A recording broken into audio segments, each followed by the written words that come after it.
radhë. Ç'është ky ters që i ndjek kontratat e qeverisë shqiptare? Shiko, nuk është ters që ndjek kontratat e qeverisë shqiptare. Duket sikur ne ndjekim tersin ose ne gjejmë ato hapësirat ku luhen zullumet, anë bank lobit apo ku ka korrupsioni dhe ne shkojmë edhe i bashkangjitemi.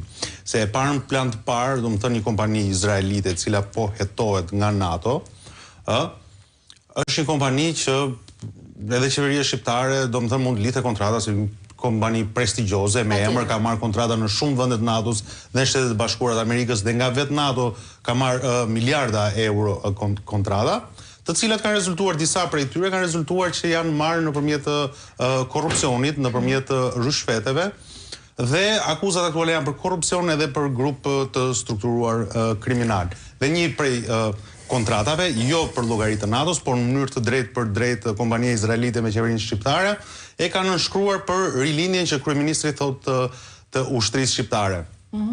Por ajo që bën pjesë të gjithë këtë histori dhe që e përfshin dhe nxjerr keq qeverinë shqiptare është për shkak se Aleanca edhe shtetet e caktuara të Aleancës në 32 vendet anëtare, në momentin që rezultoi që kishim disa projekte ku ishin marrë nëpërmjet korrupsionit, morën masa për bllokimin e këtyre projekteve. Pra NATO sot ka marrë që në korrik, ka marrë masa për pezullimin e projekteve të cilat i ka fituar kompania Elbit System dhe e ka pezulluar që të marrë pjesë në projekte të tjera, pra në prokurime të tjera të Aleancës. Por çfarë ndodh në Shqipëri?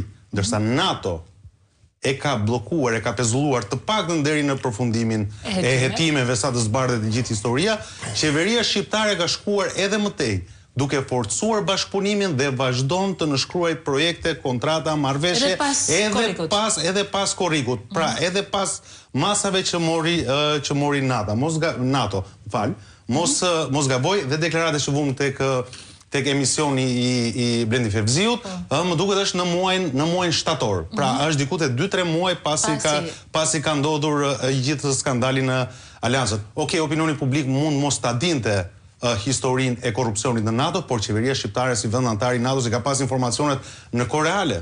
Dhe për më tepër, duke qenë që jemi një vend që kemi pasur edhe kontrata të tjera jashtë NATO-s, sepse marrëveshja në fjalë është bërë fillimisht me një memorandum bashkëpunimi me Ministrinë e Mbrojtjes izraelite dhe më pas në lojë janë futur aktorët privat, sepse për të bërë tregti armësh nuk është se do shkosh në supermarket apo do jetë bashkëpunim që duhen edhe disa elemente të tjera sigurie. Por qeveria shqiptare me Elbit System e kanë marrëdhënie të drejtë për drejtë bashkëpunimi. Dhe më pas të kalojmë në historinë shqiptare që ka çuditëra pafund për sa i përket mënyrës se si kjo kompani izraelite po bashkëpunon me kompani të tjera shqiptare për të rilindur ushtrinë.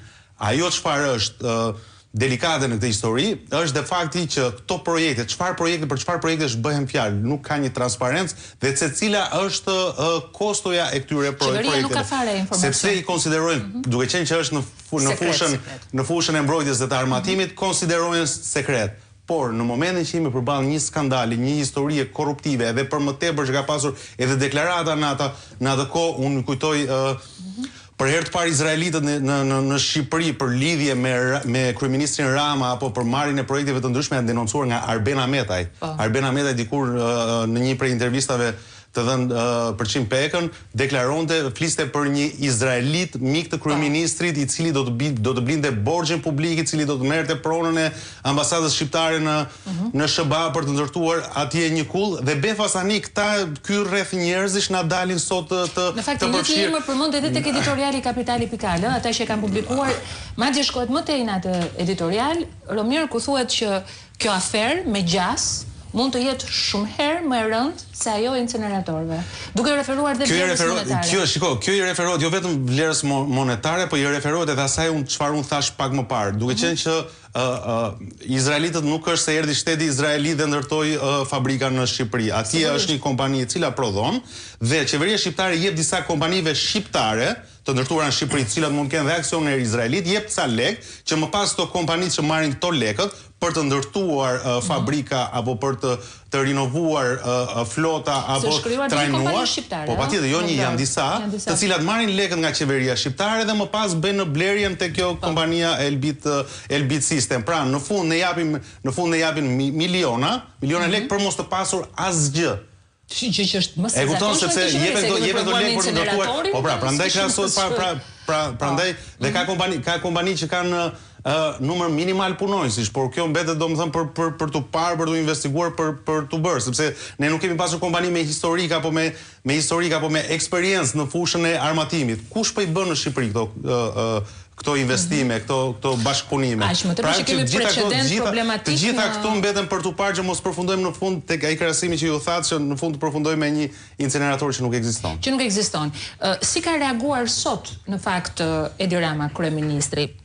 Po themi një reagim indirekt, sepse për çështjen e fjalë nuk është shprehur, por ka zgjedhur pikërisht sot, rastësi, nuk e di apo jo,